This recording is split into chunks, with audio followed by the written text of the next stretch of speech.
Hello, and welcome to my first/second episode of Masterwork Dwarf Fortress. First, in that it is the first with gameplay. Second, in that it is the second uploaded episode.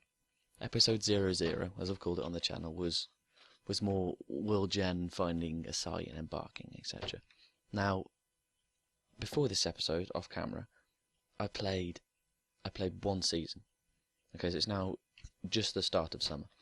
And that just gave me time to do, say, boring things, really.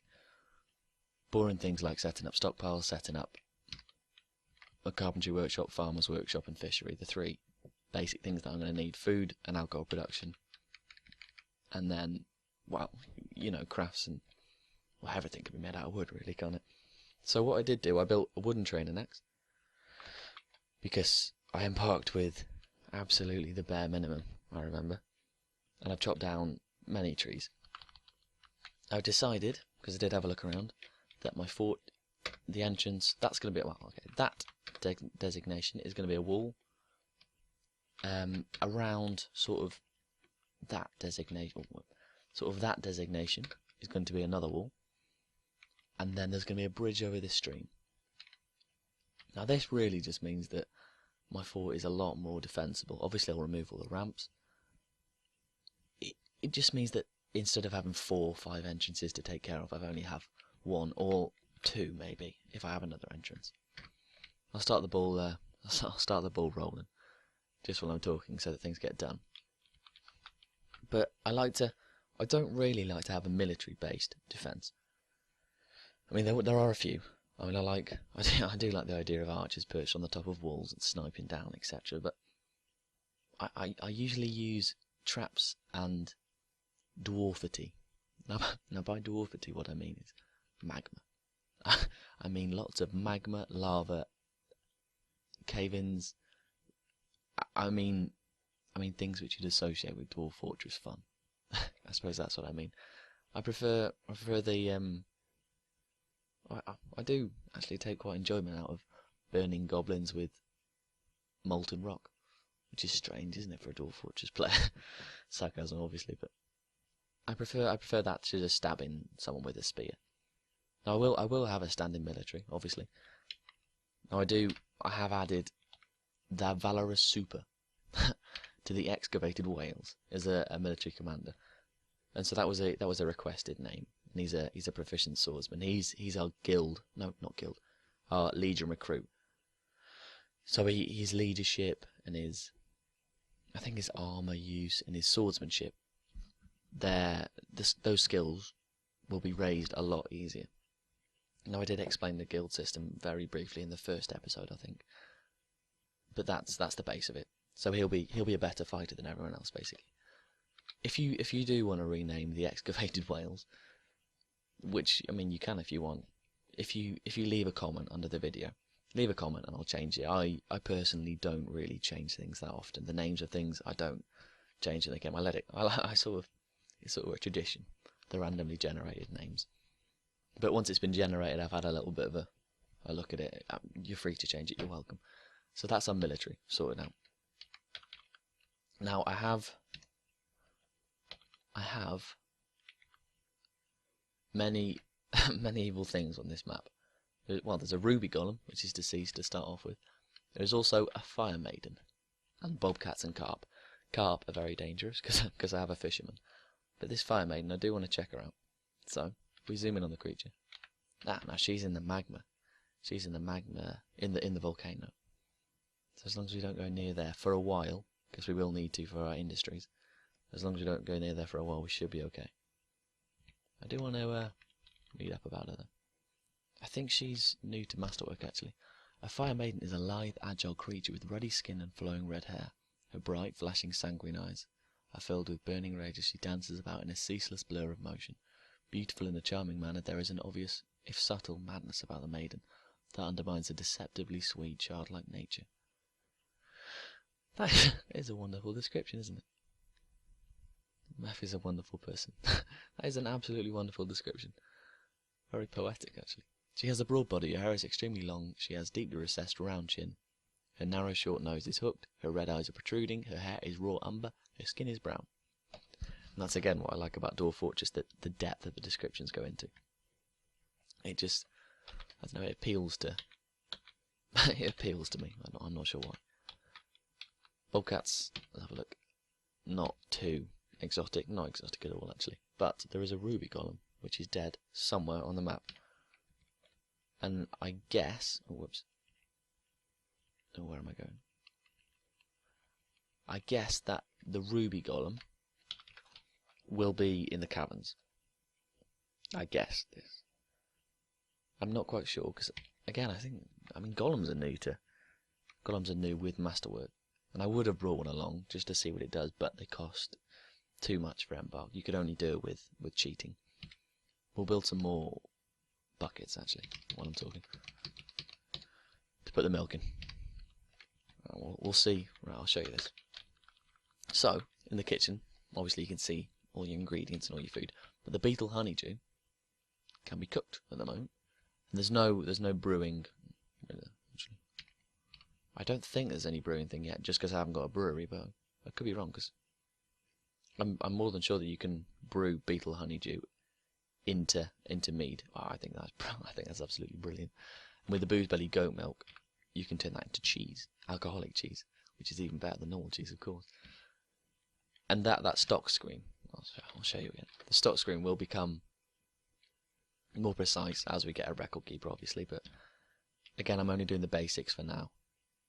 And as soon as the next migration wave comes, God help them, as soon as the next migration wave comes, then we'll set up everything else, and we'll have a miner then, so we'll be able to strike the earth, which is always the most daunting part, I find, because I try and make my forts look sort of aesthetically pleasing.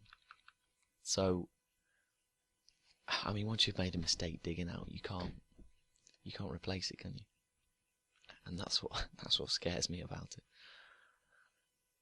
So I may be slightly slower while digging than you're used to. I may plan things out. I'll probably do it off camera. If not, I do apologise. Now, okay, this is just reminding me of the little R. Look at this. Okay, not that. Don't look at that. Look at the fish cleaner. Azob. He has painted 5 pentagrams with blood.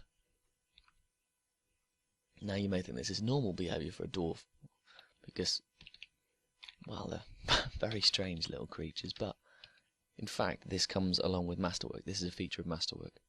Now I have checked this out. If a dwarf is seen painting a pentagram with blood, it means that he will turn into a blood beast.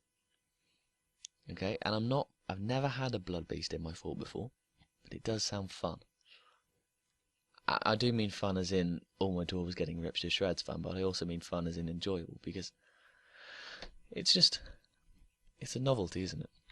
And I suppose that's why I like Masterwork so much, because you can come back to it after you've become tired of vanilla Dwarf Fortress, and it adds a whole new level to the game. A large, extremely large level to the game as well.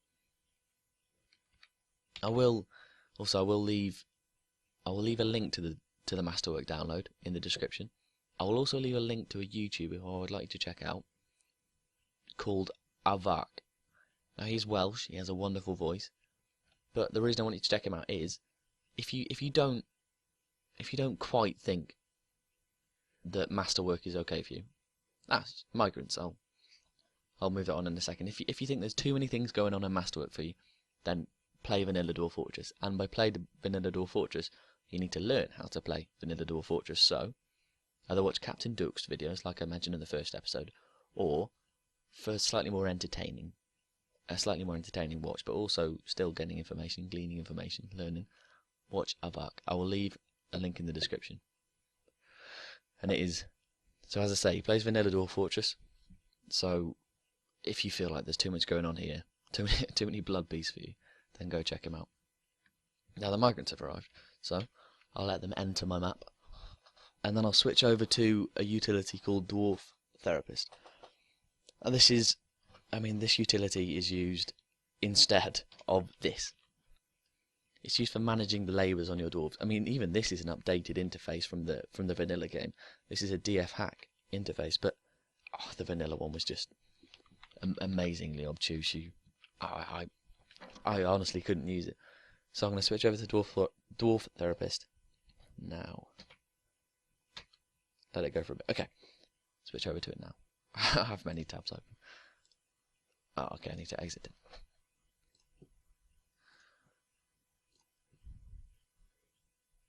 This is the settings page for Masterwork. I'm sorry about that. Dwarf Therapist is a little bit buggy with Masterwork, actually. Right, read the dwarves. Now this is Dwarf Therapist, and it is absolutely wonderful. I will tell you, it is absolutely wonderful. So very, very useful. So, can we do it in... No, there used to be. Here we are, okay. Group by Migration Wave. Now, arrived in the summer of the year 73. Now that's the most recent ones, I think. Although there's one who apparently arrived in the winter of 72. But we'll leave that there, I think. He's part of the ones which arrived in the spring of 73. The top 7 in this list are our base dwarves. One is Thirsty, as you can see here. But the 3 afterwards, these 3, are all migrants. Now he is quite useless. I will say he is quite useless. He is a dabbling spinner, which isn't the most useful of labours, but I'm sure I'll get my fair use out of it after a while. So I think we can assign him to mining, actually.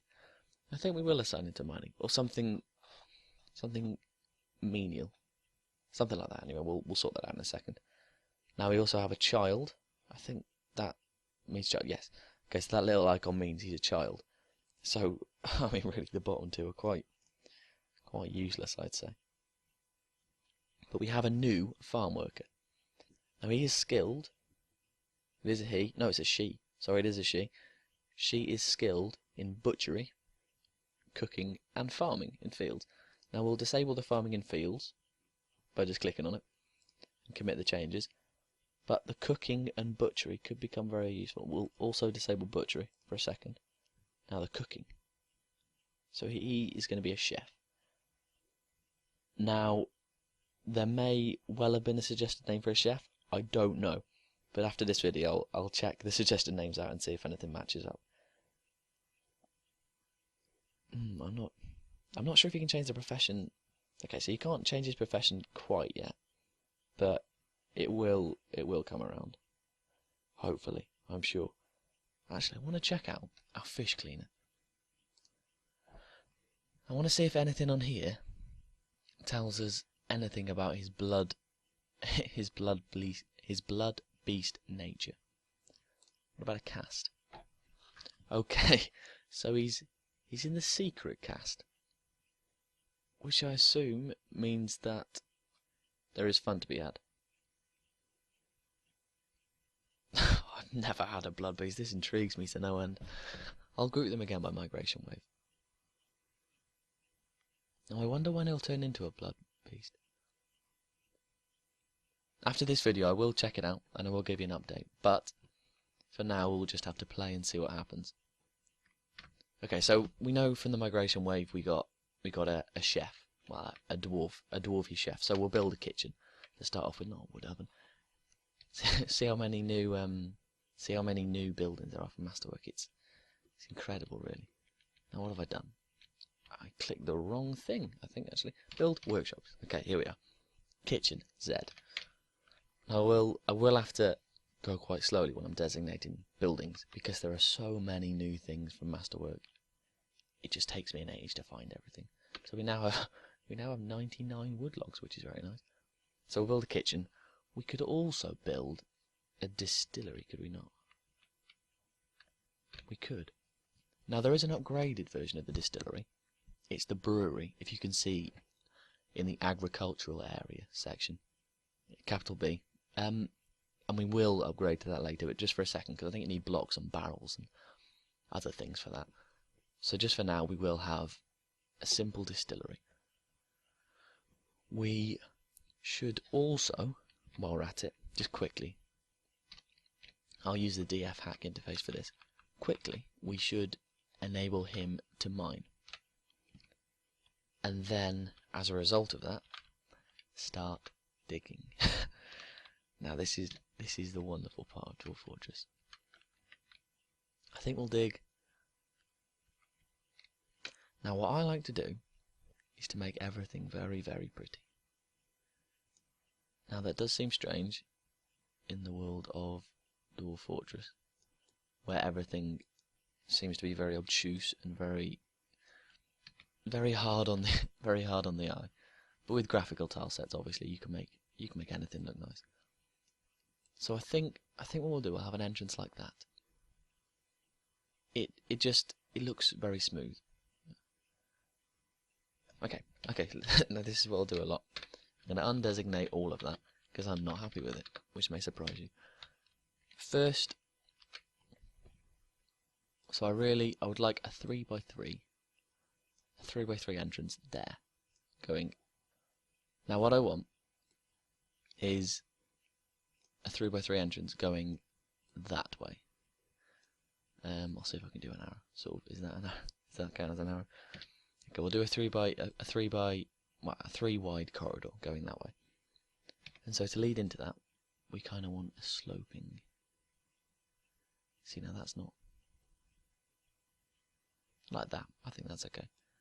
2 across, 2. And I mean, to me, Dwarf Fortress is all about symmetry. And if anything's not symmetrical, it's not dwarfy. Because they like neatness. I've decided in my own mind, dwarves like neatness, just so that it satisfies me. Now we'll have that as our entrance.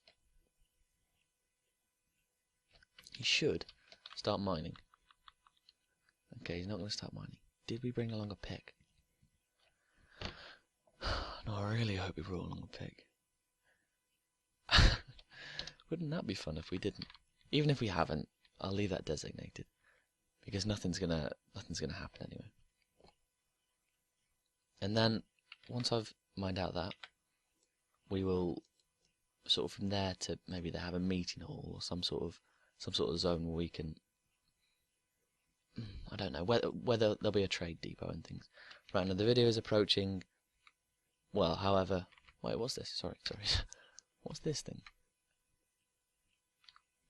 Okay, so a genie, a mythical being that lives in a magic lamp. It might fulfill your wishes and create matter out of nothing.